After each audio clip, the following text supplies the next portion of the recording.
become an international issue. Bugti also told us that getting a passport will be the greatest help for us. Imagine they will have access to the entire world through one passport that they get from India, and this will be India's biggest asylum decision after the Dalai Lamas in 1959. This story being brought to you by Manoj Gupta, and let's now listen in to Baloch Republican Party President Brahumdagh Bugti and what he told Sakajiko. Brahumdagh Bugti is the leader of the Baloch Republican Party. He's also grandson of the late Nawab Bugti, the face of the Baloch independence struggle. Bugti Saab, welcome to CNN News 18. Let me start off by asking you about this breaking news story here on CNN News 18. Top government sources here in India have told CNN News 18 that they have arrived at a decision to grant political asylum to top leaders who are leading this Baloch struggle, including yourself. Your first reactions, would you welcome such a move? This is a good step. We will welcome this step because the situation of Balochistan is like a war-like situation, and the people need immediate support from India and the Western countries. So I think my request to the Indian government to give asylum to all Baloch people who are living in Afghanistan and some other parts of the neighboring countries in very horrible condition.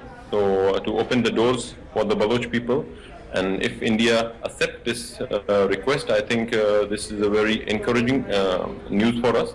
And I personally, on the behalf of Baloch people, welcome and will thank India. Bugti Saab, tell me something. You have been living in Geneva for the last 6 years without any travel documents. You're virtually sort of confined just to that city. Can you explain to us, if you were to apply for Indian citizenship and if the government of India were to give you an Indian passport, just how big a deal would it be for you and other leaders who've been at the forefront of this struggle? Of course, it would be great. It would be great. Of course, this would be great because, as I said before, that I'm a political person. I want to move around the world, to sit with the world powers, to sit with the world leaders, to discuss the Balochistan situation, to make them understand. Because some of them, like the United States and some other countries, are supporting Pakistan financially and militarily.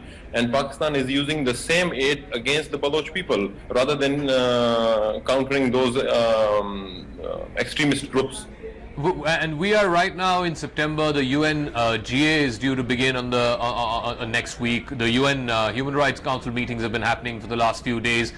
Suddenly this year, there's a lot more focus, international focus and attention on the Balochistan issue. Would you attribute it to the speech that Prime Minister Modi made on Independence Day, and subsequent to that, you feel that that's perhaps the reason why there's more international attention on this issue?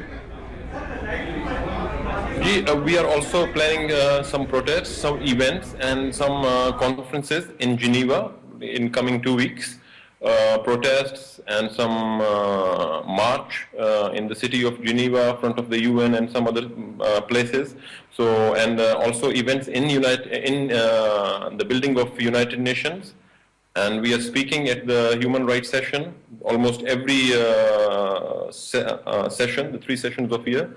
And this time, I think this is going to be more highlight because of the support of India. And after the speaking of Narendra Modi Sahib on the Balochistan issue, so definitely the people will look into that more deeply and seriously. Bugti Saab, thanks for speaking with us here on CNN News 18.